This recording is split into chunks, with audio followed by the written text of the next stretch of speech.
Selamat datang kawan-kawan, kembali lagi bersama saya di channelnya Zegautan yang akan membahas informasi seputar kehutanan dan tutorial menjadi seorang blogger. Nah, kali ini saya akan berbagi informasi bagaimana sih supaya ketika kita mendaftarkan AdSense pada blog itu bisa diterima. Nah, di sini saya sudah merangkum beberapa hal yang perlu kita lakukan. Langsung saja, yang pertama adalah tentunya untuk mendaftar AdSense itu kita harus memiliki sebuah blog. Nah, saya sarankan di sini penggunaan blog yang lebih bagus itu menggunakan template yang responsif. Di sini saya sudah punya blog satu, tapi ini cuman blog untuk tutorial aja, masih belum saya isi karena saya lebih fokus pada blog yang saya kelola sekarang ini. Nah, setelah sudah membuat blog dan responsif, wajib juga memperhatikan umur blogger. Maksudnya di sini adalah kawan-kawan di bawah 17 tahun bisa ngeblog, cuman nanti untuk pendaftaran AdSense itu biasanya harus di atas atau minimal memiliki umur 18 tahun. Jadi itu adalah syarat-syarat untuk mendaftar AdSense. Nah, yang ketiga adalah membuat konten original. Maksudnya konten original di sini adalah bagaimana sih supaya konten kita itu menarik dan hasil dari karya kita sendiri tanpa copy paste dari Google. Nah, selain itu, selain membuat konten yang original, usahakan juga konten kita itu tidak konten yang sifatnya gado-gado. Maksudnya seperti ini, kita tidak membuat konten yang berbeda-beda. Jadi kalau misalnya kita usahakan dulu pada satu tema, misalnya temanya tentang kehutanan, mengarah ke kehutanan dulu, apa saja yang berkaitan dengan kehutanan, fokus aja dulu di situ sebelum mendaftarkan AdSense. Nah, yang kedua adalah blog kita wajib terindeks. Jadi di sini kita harus mengindeks blog kita dulu di webmaster. Sekarang itu jadi ubah ke Google Search Console, dan juga sekalian mendaftarkan sitemap blog. Nah, kalau misalnya kawan-kawan mungkin bingung apa itu yang dimaksud sitemap blog, bisa cari aja di Google dan di YouTube, banyak tutorialnya di sana saya lihat. Yang kelima adalah membuat halaman about. Nah, di sini ada 4 halaman. Di sini about, kontak, privasi, policy. Jadi halaman itu kita buat di sini. Misalnya kan kita sudah punya blog di sini. Nah, di bagian kiri kita itu ada halaman. Nah, di sini buat halaman baru. Jadi kawan-kawan tinggal membuat halaman baru about, kontak, privasi policy dan disclaimer satu-satu ya. Di sini misalnya about. Jadi dalam membuat halaman tersebut harus mengisi apa saja sih tentang kita yang perlu diketahui gitu. Baik itu kita dari mana atau apa yang ingin kita sampaikan, itu terserah kawan-kawan. Nah, setelah membuat yang halaman ini, yang perlu kita lakukan selanjutnya adalah umur blog kita. Nah, biasanya yang masih menggunakan Blogspot seperti sama saya ini, Blogspot, baru bisa mendaftarkan AdSense itu kira-kira 8 bulan.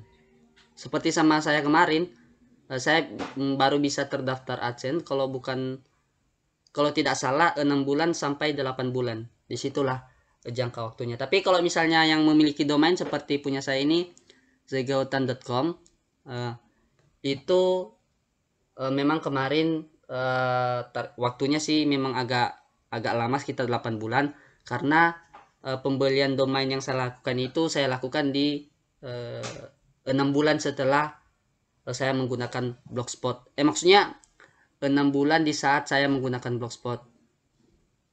Jadi baru saya beli domain. Nah, yang ketujuh adalah kita wajib mendapatkan pengunjung blog. Nah, pengunjung blog untuk mendaftarkan AdSense pada blog itu yang sesuai dengan keinginan Google biasanya minimal 100 pengunjung. Jadi ketika kawan-kawan membuat artikel yang original, jadi kita mendapatkan pengunjung dari Google. Dari Google itu maksudnya kalau misalnya dicari oleh orang banyak atau mereka mengetik judul yang ingin mereka cari, di situ terlihatlah misalnya artikel kita yang telah kita buat. Nah, ketika mereka mengklik berarti itu adalah satu pengunjung. Jadi setiap harinya ya minimal 100 pengunjung. Tetapi ketika saya mendaftarkan AdSense pada blog saya kemarin, pengunjung saya itu tidak sampai 100, tapi memiliki batas-batas dari 80 sampai 100 bahkan sampai 200. Tapi minimalnya 80 lah kemarin itu. Nah, yang ke-8 adalah munculnya tombol daftar AdSense. Seperti di blog saya ini ada kalau kita lihat di sebelah kiri ini ada penghasilan. Kalau misalnya kita klik, nah di sini akan muncul yang blog Anda bisa mendaftar AdSense. Jadi di sini akan muncul tulisan blog Anda bisa mendaftar AdSense atau kata lain yang memang blog kita itu sudah memenuhi. Tapi kalau misalnya belum memenuhi, akan tertulis seperti ini, pelajari lebih lanjut. Jadi artinya blog kita itu masih belum memenuhi syarat. Selanjutnya, ketika blog kawan-kawan sudah bisa mendaftarkan AdSense atau sudah muncul di sini tombol daftar AdSense, jadi kita tinggal mengikuti perintah ketika kita menekan tombol ini. Nah, misalnya nih, kita sudah dapat mendaftarkan AdSense. Nah, berarti blog kita itu di dalam masa peninjauan. Nah, ada beberapa hal yang perlu kita perhatikan ketika blog kita itu masih di dalam masa peninjauan. Yang pertama adalah hindari penggunaan ikon sosial media. Maksudnya adalah di sini, misalnya blog kita ini biasanya di situ template bawaan ada berupa icon sosial media Instagram, Facebook, YouTube dan lain sebagainya. Itu dulu saya sarankan kepada kawan-kawan untuk dihindari. Jadi itu hanya berlaku di saat peninjauan ya, di saat peninjauan. Yang kedua adalah hindari penggunaan link di dalam blog yang eksternal. Maksudnya di sini adalah ketika misalnya kita mempunyai sebuah blog ini misalnya, nah kita memasukkan sumber artikel kita, misalnya sumber artikel kita dari blog atau dari blog tertentu. Nah, kita memasukkan link blog itu di bawah ini. Misalnya di bagian sini link sumber kita itu, atau seperti mas saya di mana ya? Misalnya daftar pustakanya lah seperti itu. Tapi daftar pustaka yang kita peroleh itu adalah berasal dari link Google. Tapi artinya link itu masih aktif. Jadi kalau misalnya kita klik link itu akan mengarah keluar blog. Maksudnya bukan ke blog kita ini, tapi mungkin entah dari mana lah kawan-kawan tadi mengambil pedoman artikel tersebut. Jadi usahakan hindari itu terlebih dahulu. Bisa menggunakan link itu asalkan tidak mengaktifkan link tersebut. Jadi bagaimana caranya untuk tidak mengaktifkan link pada blog itu atau link eksternal, ya mungkin kawan-kawan bisa mencarinya sendiri di Google, dan banyak juga rasanya di tutorial YouTube yang sekarang ini. Yang ketiga adalah kita membuat menu yang mengarah langsung ke artikel kita. Misalnya nih, ini kan artikel saya nih misalnya. Nah, ini ada menu-menu yang saya buat.